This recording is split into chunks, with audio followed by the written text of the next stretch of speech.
صحیح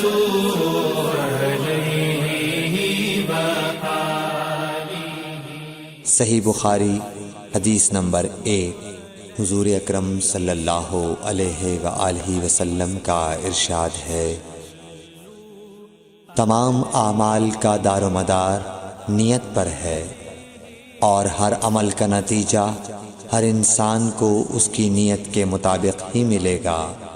پس جس کی ہجرت دولت دنیا حاصل کرنے کے لیے ہو یا کسی عورت سے شادی کی غرض سے ہو، پس اس کی ہجرت انہی چیزوں کے لیے ہوگی جن کے حاصل کرنے کی نیت سے اس نے ہجرت کی۔ صحیح بخاری حدیث نمبر 2۔ حضور اکرم صلی اللہ علیہ وآلہ وسلم نے فرمایا کہ وحی نازل ہوتے وقت کبھی مجھ کو گھنٹی کی سی آواز محسوس ہوتی ہے، اور وحی کی یہ کیفیت مجھ پر بہت شاق گزرتی ہے۔ جب یہ کیفیت ختم ہوتی ہے تو میرے دل و دماغ پر اس فرشتے کے ذریعے نازل شدہ وحی محفوظ ہو جاتی ہے، اور کسی وقت ایسا ہوتا ہے کہ فرشتہ بشکل انسان میرے پاس آتا ہے اور مجھ سے کلام کرتا ہے، پس میں اس کا کہا ہوا یاد رکھ لیتا ہوں۔ صحیح بخاری حدیث نمبر 3۔ حضرت صلی اللہ علیہ وآلہ وسلم پر وحی کا ابتدائی دور اچھے سچے پاکیزہ خوابوں سے شروع ہوا۔ آپ خواب میں جو کچھ دیکھتے وہ صبح کی روشنی کی طرح صحیح اور سچا ثابت ہوتا۔ پھر من جانب قدرت آپ تنہائی پسند ہو گئے، اور آپ نے غار حرا میں خلوت نشینی اختیار فرمائی، اور کئی دن اور رات وہاں مسلسل عبادت اور یاد الہی و ذکر میں مشغول رہنے لگے۔ جب تک گھر آنے کو دل نہ چاہتا توشہ ہمراہ لیے ہوئے وہاں رہتے۔ توشہ ختم ہونے پر ہی اہلیہ محترمہ حضرت خدیجہ رضی اللہ تعالی عنہا کے پاس تشریف لاتے، اور کچھ توشہ ہمراہ لے کر پھر وہاں جا کر خلوت گزین ہو جاتے۔ یہی طریقہ جاری رہا یہاں تک کہ آپ پر حق منکشف ہو گیا، اور آپ غار حرا ہی میں قیام پذیر تھے کہ اچانک حضرت جبرائیل علیہ السلام آپ کے پاس حاضر ہوئے اور کہنے لگے کہ اے محمد پڑھو۔ آپ فرماتے ہیں کہ میں نے کہا کہ میں پڑھنا نہیں جانتا۔ آپ صلی اللہ علیہ وسلم فرماتے ہیں کہ فرشتے نے مجھے پکڑ کر اتنے زور سے بھینچا کہ میری طاقت جواب دے گئی۔ پھر مجھے چھوڑ کر کہا پڑھو۔ میں نے پھر وہی جواب دیا کہ میں پڑھا ہوا نہیں ہوں۔ اس فرشتے نے مجھ کو نہایت ہی زور سے بھینچا کہ مجھ کو سخت تکلیف محسوس ہوئی۔ پھر اس نے کہا کہ پڑھ۔ میں نے کہا میں پڑھا ہوا نہیں ہوں۔ فرشتے نے تیسری بار مجھ کو پکڑا اور تیسری مرتبہ پھر مجھ کو بھینچا، پھر مجھے چھوڑ دیا اور کہنے لگا کہ پڑھو اپنے رب کے نام کی مدد سے جس نے پیدا کیا اور انسان کو خون کی پھٹکی سے بنایا۔ پڑھو اور آپ کا رب بہت ہی مہربانیاں کرنے والا ہے۔ پس یہی آیتیں آپ حضرت جبرائیل علیہ السلام سے سن کر اس حال میں غار حرا سے واپس ہوئے کہ آپ کا دل اس انوکھے واقعے سے کانپ رہا تھا۔ آپ حضرت خدیجہ کے ہاں تشریف لائے اور فرمایا کہ مجھے کمبل اوڑھا دو، مجھے کمبل اوڑھا دو۔ لوگوں نے آپ کو کمبل اوڑھا دیا۔ جب آپ کا ڈر جاتا رہا تو آپ نے اپنی زوجہ محترمہ حضرت خدیجہ رضی اللہ تعالی عنہا کو تفصیل کے ساتھ یہ واقعہ سنایا، اور فرمانے لگے کہ مجھ کو اب اپنی جان کا خوف ہو گیا ہے۔ آپ کی اہلیہ محترمہ حضرت خدیجہ رضی اللہ تعالی عنہا نے آپ کی ڈھارس بندھائی اور کہا کہ آپ کا خیال صحیح نہیں ہے۔ اللہ کی قسم آپ کو اللہ کبھی رسوا نہیں کرے گا۔ آپ تو اخلاق فاضلہ کے مالک ہیں، آپ تو کنبہ پرور ہیں، بے کسوں کا بوجھ اپنے سر پر رکھتے ہیں، مفلسوں کے لیے آپ کماتے ہیں، مہمان نوازی میں آپ بے مثال ہیں، اور مشکل وقت میں آپ امر حق کا ساتھ دیتے ہیں۔ ایسے اوصاف حسنہ والا انسان یوں بے وقت ذلت و خواری کی موت نہیں پا سکتا۔ پھر مزید تسلی کے لیے حضرت خدیجہ رضی اللہ تعالی عنہا آپ کو ورقہ بن نوفل کے پاس لے گئیں، جو ان کے چچا زاد بھائی تھے اور زمانہ جاہلیت میں نصرانی مذہب اختیار کر چکے تھے اور عبرانی زبان کے کاتب تھے۔ چنانچہ انجیل کو بھی حسب منشاء خداوندی عبرانی زبان میں لکھا کرتے تھے۔ انجیل سریانی زبان میں نازل ہوئی تھی، پھر اس کا ترجمہ عبرانی زبان میں ہوا۔ ورقہ اسی کو لکھتے تھے۔ وہ بہت بوڑھے ہو گئے تھے، یہاں تک کہ ان کی بینائی بھی رخصت ہو چکی تھی۔ حضرت خدیجہ رضی اللہ تعالی عنہا نے ان کے سامنے آپ کے حالات بیان کیے اور کہا کہ اے چچا زاد بھائی، اپنے بھتیجے محمد صلی اللہ علیہ وسلم کی زبانی ذرا ان کی کیفیت سن لیجئے۔ وہ بولے کہ بھتیجے، آپ نے جو کچھ دیکھا ہے اس کی تفصیل سناؤ۔ چنانچہ آپ صلی اللہ علیہ وآلہ وسلم نے از اول تا آخر پورا واقعہ سنایا، جسے سن کر ورقہ بے اختیار ہو کر بول اٹھے کہ یہ تو وہی ناموس معزز رازدان فرشتہ ہے جسے اللہ نے حضرت موسیٰ علیہ السلام پر وحی دے کر بھیجا تھا۔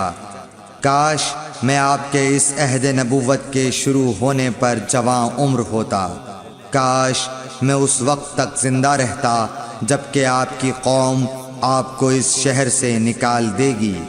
رسول کریم صلی اللہ علیہ وآلہ وسلم نے یہ سن کر تعجب سے پوچھا کہ کیا وہ لوگ مجھ کو نکال دیں گے، حالانکہ میں تو ان میں صادق و امین و مقبول ہوں۔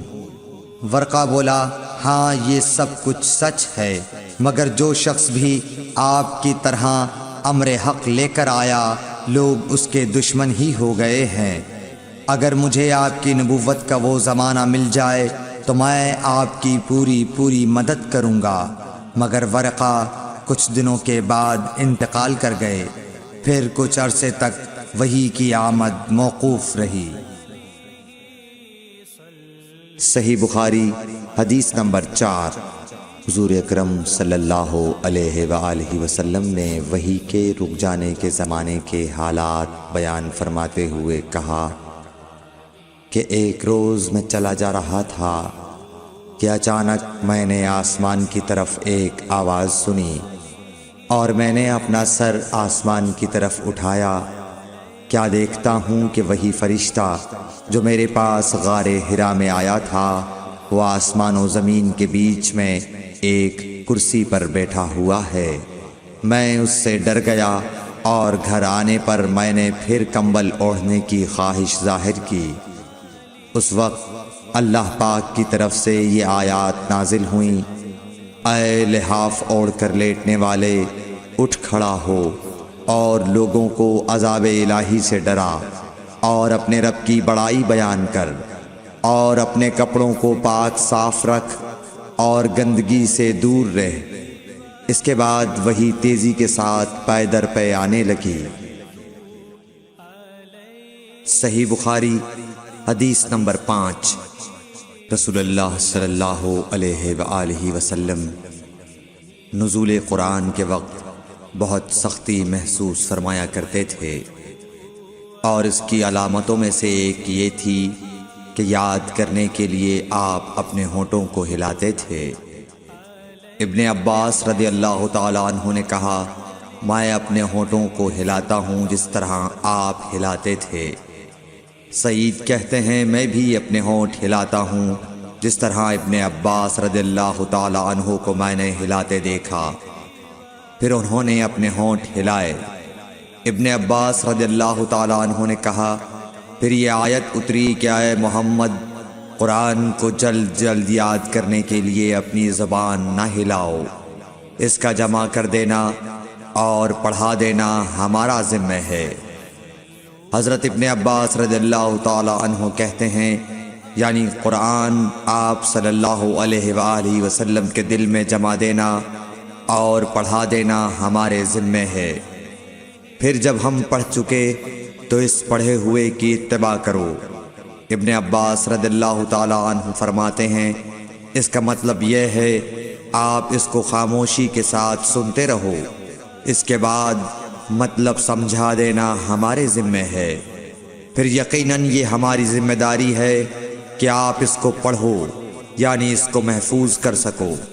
چنانچہ اس کے بعد جب آپ کے پاس حضرت جبرائیل علیہ السلام وحی لے کر آتے تو آپ توجہ سے سنتے، جب وہ چلے جاتے تو رسول اللہ صلی اللہ علیہ وسلم اس وحی کو اس طرح پڑھتے جس طرح حضرت جبرائیل علیہ السلام نے اسے پڑھا تھا۔ صحیح بخاری حدیث نمبر 6۔ رسول اللہ صلی اللہ علیہ وآلہ وسلم سب لوگوں سے زیادہ جواد سخی تھے، اور رمضان میں دوسرے اوقات کے مقابلے میں جب جبرائیل علیہ السلام آپ صلی اللہ علیہ وآلہ وسلم سے ملتے بہت ہی زیادہ جود و کرم فرماتے۔ جبرائیل علیہ السلام رمضان کی ہر رات میں آپ صلی اللہ علیہ وآلہ وسلم سے ملاقات کرتے اور آپ کے ساتھ قرآن کا دورہ کرتے۔ غرض حضرت صلی اللہ علیہ وآلہ وسلم لوگوں کو بھلائی پہنچانے میں بارش لانے والی ہوا سے بھی زیادہ جود و کرم فرمایا کرتے تھے۔ صحیح بخاری حدیث نمبر 7۔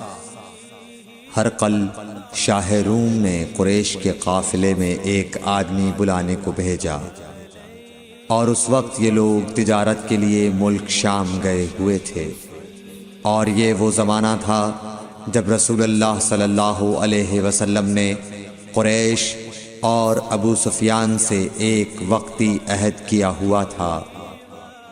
جب ابو سفیان اور دوسرے لوگ ہرقل کے پاس ایلیا پہنچے جہاں ہرقل نے دربار طلب کیا تھا، اس کے گرد روم کے بڑے بڑے لوگ، علماء، وزراء و امراء بیٹھے ہوئے تھے۔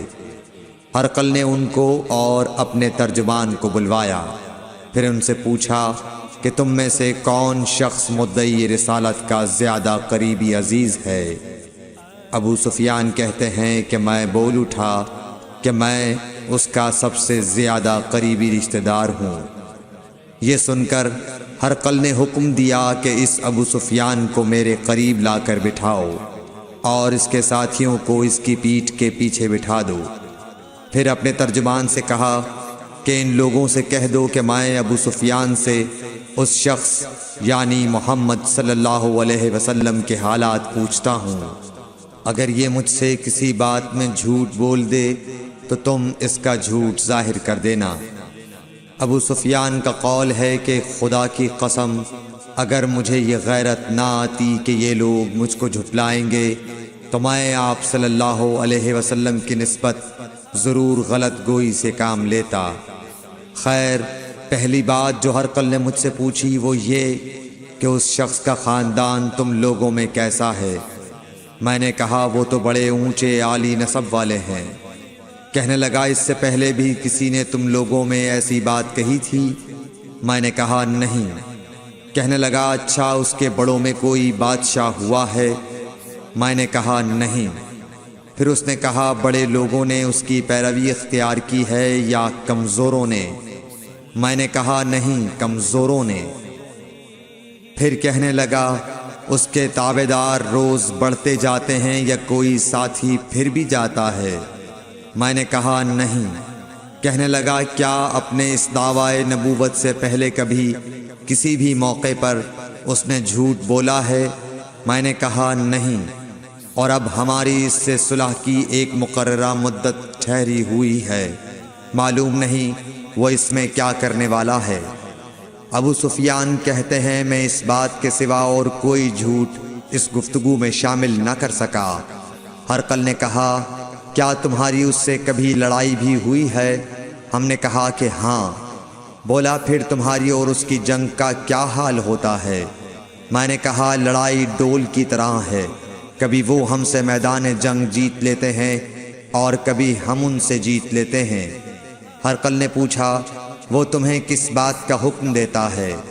میں نے کہا وہ کہتا ہے کہ صرف ایک اللہ ہی کی عبادت کرو، اس کا کسی کو شریک نہ بناؤ، اور اپنے باپ دادا کی شرک کی باتیں چھوڑ دو، اور ہمیں نماز پڑھنے، سچ بولنے، پرہیزگاری اور صلہ رحمی کا حکم دیتا ہے۔ یہ سب سن کر پھر ہرقل نے اپنے ترجمان سے کہا کہ ابو سفیان سے کہہ دے کہ میں نے تم سے اس کا نسب پوچھا تو تم نے کہا کہ وہ ہم سے عالی نسب ہے، اور پیغمبر اپنی قوم میں عالی نسب ہی بھیجے جایا کرتے ہیں۔ میں نے تم سے پوچھا کہ دعویٰ نبوت کی یہ بات تمہارے اندر اس سے پہلے کسی اور نے بھی کہی تھی؟ تو تم نے جواب دیا کہ نہیں۔ تب میں نے اپنے دل میں کہا کہ اگر یہ بات اس سے پہلے کسی اور نے کہی ہوتی تو میں سمجھتا کہ اس شخص نے بھی اسی بات کی تقلید کی ہے جو پہلے کہی جا چکی ہے۔ میں نے تم سے پوچھا کہ اس کے بڑوں میں کوئی بادشاہ بھی گزرا ہے تو تم نے کہا کہ نہیں۔ تو میں نے دل میں کہا کہ ان کے بزرگوں میں سے کوئی بادشاہ ہوا ہوگا تو کہہ دوں گا کہ وہ شخص اس بہانے اپنے آباء و اجداد کی بادشاہت اور ان کا ملک دوبارہ حاصل کرنا چاہتا ہے۔ اور میں نے تم سے پوچھا کہ اس بات کے کہنے یعنی پیغمبری کا دعویٰ کرنے سے پہلے تم نے کبھی اس کو دروغ گوئی کا الزام لگایا ہے؟ تم نے کہا کہ نہیں۔ تو میں نے سمجھ لیا کہ جو شخص آدمیوں کے ساتھ دروغ گوئی سے بچے وہ اللہ کے بارے میں کیسے جھوٹی بات کہہ سکتا ہے۔ اور میں نے تم سے پوچھا کہ بڑے لوگ اس کے پیرو ہوتے ہیں یا کمزور آدمی؟ تم نے کہا کمزوروں نے اس کی اتباع کی ہے۔ تو دراصل یہی لوگ پیغمبروں کے متبعین ہوتے ہیں۔ اور میں نے تم سے پوچھا کہ اس کے ساتھی بڑھ رہے ہیں یا کم ہو رہے ہیں؟ تم نے کہا کہ وہ بڑھ رہے ہیں، اور ایمان کی کیفیت یہی ہوتی ہے حتیٰ کہ وہ کامل ہو جاتا ہے۔ اور میں نے تم سے پوچھا کہ آیا کوئی شخص اس کے دین سے ناخوش ہو کر مرتد بھی ہو جاتا ہے؟ تم نے کہا نہیں۔ تو ایمان کی خاصیت بھی یہی ہے، جن کے دلوں میں اس کی مسرت رچ بس جائے وہ اس سے لوٹا نہیں کرتے۔ اور میں نے تم سے پوچھا کہ آیا وہ کبھی عہد شکنی کرتے ہیں؟ تم نے کہا نہیں۔ پیغمبروں کا یہی حال ہوتا ہے، وہ عہد کی خلاف ورزی نہیں کرتے۔ اور میں نے تم سے کہا کہ وہ تم سے کس چیز کے لیے کہتے ہیں؟ تم نے کہا کہ وہ ہمیں حکم دیتے ہیں کہ اللہ کی عبادت کرو، اس کے ساتھ کسی کو شریک نہ ٹھہراؤ، اور تمہیں بتوں کی پرستش سے روکتے ہیں، سچ بولنے اور پرہیزگاری کا حکم دیتے ہیں۔ لہٰذا اگر یہ باتیں جو تم کہہ رہے ہو سچ ہیں تو ان قریب وہ اس جگہ کا مالک ہو جائے گا کہ جہاں میرے یہ دونوں پاؤں ہیں۔ مجھے معلوم تھا کہ وہ پیغمبر آنے والا ہے، مگر مجھے یہ معلوم نہیں تھا کہ وہ تمہارے اندر ہوگا۔ اگر میں جانتا کہ اس تک پہنچ سکوں گا تو اس سے ملنے کے لیے ہر تکلیف گوارا کرتا۔ اگر میں اس کے پاس ہوتا تو اس کے پاؤں دھوتا۔ ہرقل نے رسول اللہ صلی اللہ علیہ وسلم کا وہ خط منگایا جو آپ نے وحیہ کلبی رضی اللہ تعالیٰ عنہ کے ذریعے حاکم بصرہ کے پاس بھیجا تھا، اور اس نے وہ ہرقل کے پاس بھیج دیا تھا۔ پھر اس کو پڑھا تو اس میں لکھا تھا، اللہ کے نام کے ساتھ جو نہایت مہربان اور رحم والا ہے۔ اللہ کے بندے اور اس کے پیغمبر محمد صلی اللہ علیہ وسلم کی طرف سے یہ خط ہے شاہ روم کے لیے۔ اس شخص پر سلام ہو جو ہدایت کی پیروی کرے۔ اس کے بعد میں آپ کے سامنے دعوت اسلام پیش کرتا ہوں۔ اگر آپ اسلام لے آئیں گے تو دین و دنیا میں سلامتی نصیب ہوگی، اللہ آپ کو دوہرا ثواب دے گا، اور اگر آپ میری دعوت سے روگردانی کریں گے تو آپ کی رعایا کا گناہ بھی آپ ہی پر ہوگا۔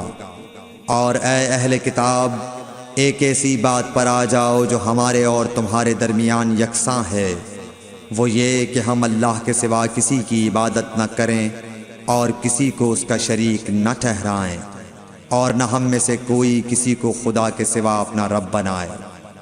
پھر اگر وہ اہل کتاب اس کتاب سے منہ پھیر لیں تو مسلمانوں تم ان سے کہہ دو کہ تم مانو یا نہ مانو، ہم ایک خدا کے اطاعت گزار ہیں۔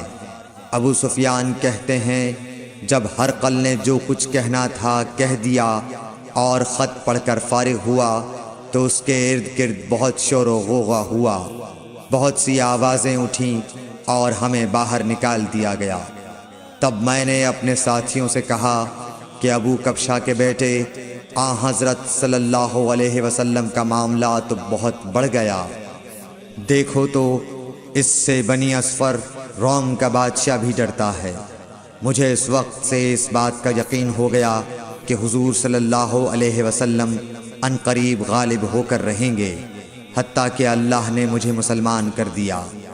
راوی کا بیان ہے کہ ابن ناطور ایلیا کا حاکم ہرقل کا مصاحب اور شام کے نصارہ کا لاٹ پادری بیان کرتا تھا کہ ہرقل جب ایلیا آیا ایک دن صبح کو پریشان اٹھا تو اس کے درباریوں نے دریافت کیا کہ آج ہم آپ کی حالت بدلی ہوئی پاتے ہیں، کیا وجہ ہے؟ ابن ناطور کا بیان ہے کہ ہرقل نجومی تھا، علم نجوم میں وہ پوری مہارت رکھتا تھا۔ اس نے اپنے ہم نشینوں کو بتایا کہ میں نے آج رات ستاروں پر نظر ڈالی تو دیکھا کہ ختنہ کرنے والوں کا بادشاہ ہمارے ملک پر غالب آ گیا ہے۔ بھلا اس زمانے میں کون لوگ ختنہ کرتے ہیں؟ انہوں نے کہا کہ یہود کے سوا کوئی ختنہ نہیں کرتا، سو ان کی وجہ سے پریشان نہ ہوں۔ سلطنت کے تمام شہروں میں یہ حکم لکھ بھیجیے کہ وہاں جتنے یہودی ہوں سب قتل کر دیے جائیں۔ وہ لوگ انہی باتوں میں مشغول تھے کہ ہرقل کے پاس ایک آدمی لایا گیا جسے شاہ غسان نے بھیجا تھا۔ اس نے رسول اللہ صلی اللہ علیہ وسلم کے حالات بیان کیے۔